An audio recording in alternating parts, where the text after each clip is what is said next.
പിന്നെ രാത്രി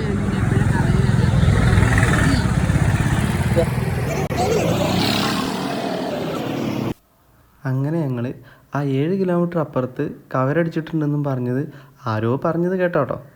അതും കേട്ടോണ്ടാണ് പോകുന്നത്. എത്തിക്കഴിഞ്ഞപ്പോൾ കണ്ടത് വണ്ടികളൊക്കെ റിട്ടേൺ പോകുന്ന കേട്ടോ. അപ്പോൾ നമ്മൾ വിചാരിച്ച് അവിടെ കവരൊന്നും കാണാൻ പറ്റില്ലെന്ന്. ആദ്യമായിട്ടാണ് കവർ കാണുന്നത്.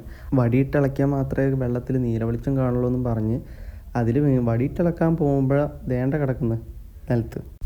എന്താണെന്നറിയില്ല, അവിടെ വീണതിൻ്റെ സന്തോഷത്തിലാണ് എന്തോന്നാവോ അവിടെ കിടന്ന് ചിരിക്കുകയായിരുന്നു ചെയ്തിരുന്നത്. അങ്ങനെ കുറച്ച് നേരം നമ്മൾ അവിടെയൊക്കെ തപ്പിയാണ്ട് നമുക്കൊരു ചെറിയ കമ്പ് കിട്ടി. പിന്നെ നമ്മൾ ആ കമ്പൗണ്ടായിരുന്നു പരിപാടി. അതിട്ടങ്ങോട്ട് വെള്ളത്തിൽ കളിക്കുമ്പോൾ ഫുള്ള് നീല കളറ്. അതിൽ പുലിവായി. നമ്മൾ പിന്നെ കണ്ട് ഫുള്ള കമ്പൊക്കെ കൊടുത്ത് എടുത്ത് ഇളക്കലോട് ഇളക്കൽ. അത് കഴിഞ്ഞ് പിന്നെ നമുക്കൊരു ഔട്ടായി. എന്തുകൊണ്ടാണ് ഈ നീല കളർ വരുന്നത്? വെള്ളത്തിൽ വേറെ എന്തെങ്കിലും ഉണ്ടോ എന്ന് നോക്കാൻ വേണ്ടി കുറച്ച് നേരം ടോർച്ചൊക്കെ അടിച്ച് നോക്കി. പക്ഷെ ഒന്നും കാണാൻ പറ്റില്ല. പിന്നെ ഇളക്കൽ നമ്മൾ കണ്ടിന്യൂ ചെയ്തു കേട്ടോ. കുറച്ച് കഴിയുമ്പോൾ ആ ഇടയ്ക്കല്ലൊരു പവറില്ലാന്നും പറഞ്ഞ് അവിടെ കിടന്നൊരു കമ്പും ചുള്ളിയൊക്കെ ഒടിച്ചുകൊണ്ട് വന്ന കാഴ്ച പോയി കാണുന്നു. പിന്നെ അതും കൊണ്ടായി നമ്മുടെ കസർത്ത്. പക്ഷെ അതുകൊണ്ട് ഇളക്കിയപ്പോൾ നന്നായിട്ട് നീല കളർ കാണാൻ പറ്റി കേട്ടോ. പിന്നെ അങ്ങോട്ട് ഇളക്കലോട് ഇളക്കൽ. നമ്മുടെ ഇളക്കലിൻ്റെ പവർ കൂടിയപ്പോൾ 2 പേരും കൂടി വന്നിട്ടോ. അവർ തമിഴ്നാട്ടുകാരാണ്. അവരുടെ നാട്ടിലൊന്നും വെള്ളത്തിൽ ഇങ്ങനെ നീല കളർ കണ്ടിട്ടില്ല എന്ന് പറഞ്ഞാണ്ട് അവരും ഭയങ്കര ഇളക്കൽ.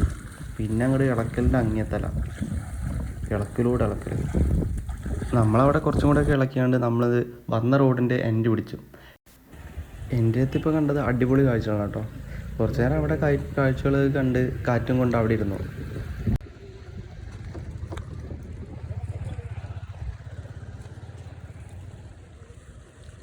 കുറച്ചുകൂടെ കഴിയുമ്പോൾ നല്ല തണുത്ത കാറ്റ് വീശിയപ്പോൾ ടൈറ്റാനിക്കിലെ റോസാന്ന് പറഞ്ഞ് കുറച്ച് നേരം ചിറകും വരുത്തി നിൽക്കുകയാണ് നമ്മുടെ അതിലോട്ടോ. അതും കഴിഞ്ഞ് നമ്മൾ കവരും കണ്ട സന്തോഷത്തിൽ നേരെ വീട്ടിൽ തിരിച്ചിട്ടോ.